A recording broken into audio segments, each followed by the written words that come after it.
Tu es sur place dans ce programme de 32 nuits de veille de prière par laquelle tu nous délivres et tu brises nos chaînes. Nous sommes encore devant ta face. Réponds-nous. Fais-nous du bien. Délivre-nous. Au moment où ta parole sortira. Accorde-nous la compréhension. Le moment où tu libères ta parole. Les démons non sollicités. Que ta parole les combatte. Nous les enchaînons. Tu nous as donné puissance sur eux. Afin qu'on les chasse. Que cela soit accompli. Nous sommes devant ta face. Que nos âmes restent en nous. Que lorsque la parole sortira, la reçoit pour la repentance. Seigneur, merci de l'avoir fait. Il va sur ton nom. Honneur à ton nom. Merci. Jésus Christ Nazareth tola bankome Yesubo togada jibo ina kata wa ko amen. Amen.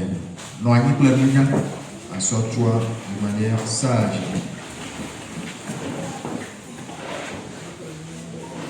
Apoto Yerami, Le Seigneur nous bénit. apoto la gatsoi panyami de ganami. Le Seigneur Le Seigneur encore a disposé une de ces bonnes paroles cette nuit afin qu'on travaille là-dessus et qu'on prie avec.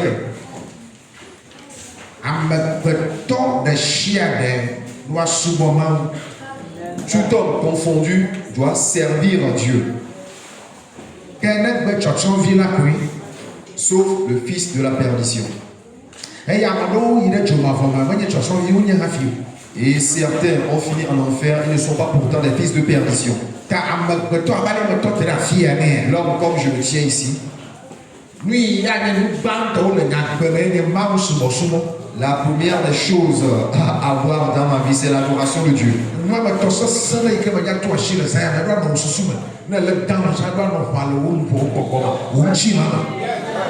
Trois puissantes choses que j'ai soulevées cette nuit, même quand tu dors, partout où tu es, tu as les avoir en pensée, en ton âme, dans ton corps. Et tu te presses à entendre cette parole de Dieu et à la partager également, que le nombre de partage augmente jusqu'à 100.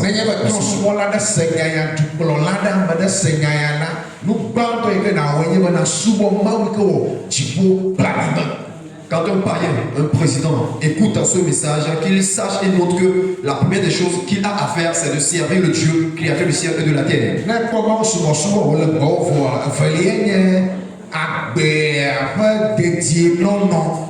Si une fois l'adoration de Dieu s'est trouvée chez toi, il faut tout faire pour avoir un bon état de ta vie. La seconde chose, c'est aller et revenir en paix, être en bonne santé.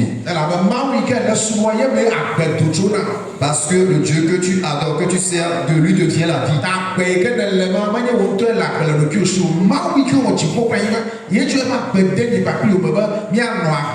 Amen.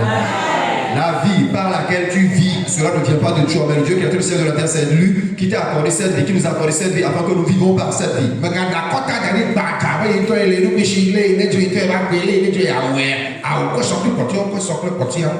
N'expose pas ta poitrine disant que je mène la vie qui me semble bon. Il faut comparer cela avec les autres caractères que tu mènes. Troisièmement, les richesses de l'homme, le travail que tu fais. Ces trois choses sont très importantes.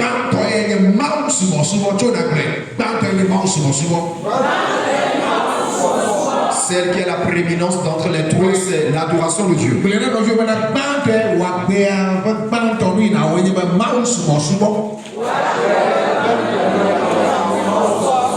La première des choses dans ta vie, c'est l'adoration de Dieu. Assois-toi dans le Seigneur.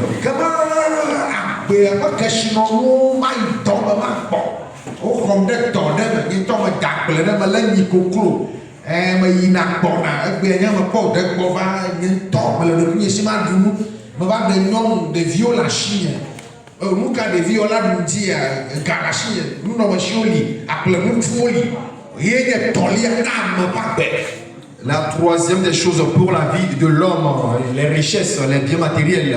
Déjà, tu décroches un travail, soit tu élèves des animaux, des poules et autres. Tu as un emploi qui occupe ton quotidien. Tu t'es trouvé une femme, tu as des enfants et tu te soucies de ce qu'ils vont manger. Il y a des céréales, les produits vivriers chez toi. Voici la troisième des choses dans la vie de l'homme.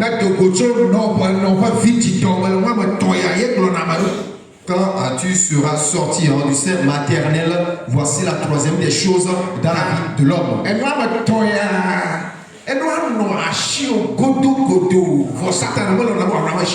Tu dois coûte que coûte disposer ces trois choses dans ta vie, mais le diable s'oppose. N'adore pas Dieu. Ne sois pas en bonne santé. Que tes richesses, ton activité n'ait pas une meilleure, un bon état.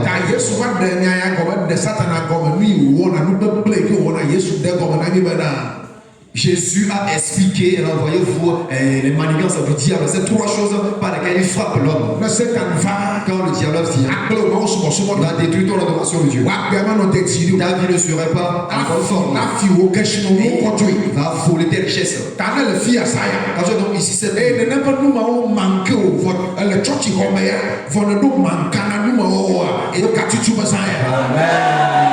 tu es ici présent et tu manques de ces principales choses. Voici la nuit dédiée à ta délivrance. Je vais mettre en place un verset. Ces trois choses. La première dont tu prendras soin, c'est l'adoration de Dieu.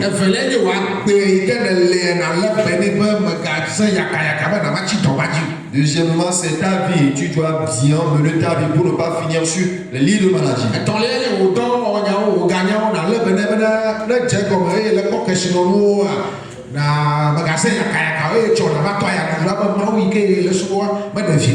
Troisièmement, c'est tes richesses. Quand tu arrives à décrocher tes richesses, tu dois les utiliser, dépenser avec sagesse pour ne pas gaspiller et finir dans la disette et dire à la suite que c'est que tu n'as pas été profitable pour moi. Il y a des gens qui prennent soin de leurs activités que de leur vie. Tu vas mourir vite.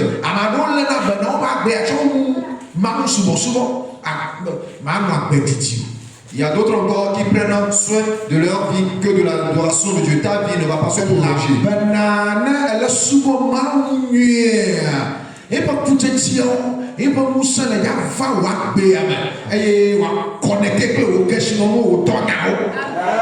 Parce que quand tu sers bien Dieu, tu adores bien tes dieux, la puissance qui en sortira viendra sur ta vie et de là tes richesses pourront s'accroître. Il y a des gens qui prennent soin de leur vie plus que de la Dieu. Moindre maladie, c'est que le culte, on met ça de côté.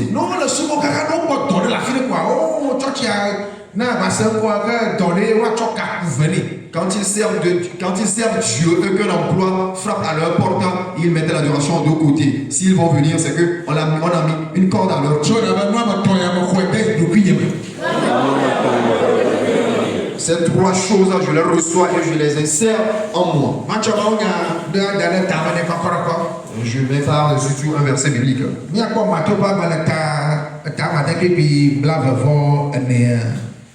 Matthieu, le chapitre 6, le verset 24.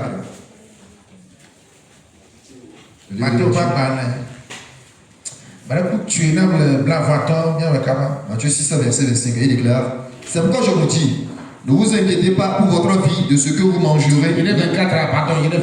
Matthieu 6, verset 24. Il dit: nul ne peut servir deux maîtres, car ou il haïra l'un et aimera l'autre, ou il s'attachera à l'un et méprisera l'autre. Vous ne pouvez servir Dieu et maman. 25. Verset 25, il déclare: c'est pourquoi je vous dis, ne vous inquiétez pas pour votre vie de ce que vous mangerez, ni pour votre corps de quoi vous serez vêtus. La vie n'est-elle pas plus que la nourriture et le corps plus que le vêtement? Let's go. Matthieu